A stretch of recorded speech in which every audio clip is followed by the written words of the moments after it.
There is only 17 weeks and a few days to go until I hit my 50th birthday. So this week I am focusing on making sure I get enough rest, really making sure that I nourish myself properly, and also getting off devices at nighttime.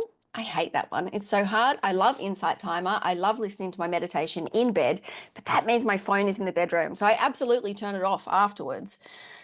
However, we know that it can be that little time suck. You're like, I'll just check here, I'll just check there. Next thing you know, you're down on your phone. So you have to be super, super disciplined to do that.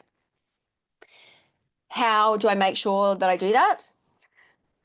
I just keep reminding myself that I want to wake up feeling amazing, and I don't want to wake up feeling tired and wired and all of the things.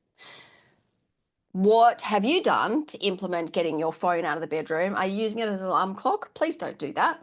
I've even had my phone tested by my beautiful friend who is a building biologist, and when it was off, it was still pumping out radiation. So if you can, have your phone out of the bedroom. I still haven't quite nailed that one because of my addiction to Insight Timer. Still, I think my Insight Timer addiction is not an unhealthy one, so I'm working through that. I'm not perfect either. However, I'm now like 100 and something days of meditation without a gap, and I feel better for it.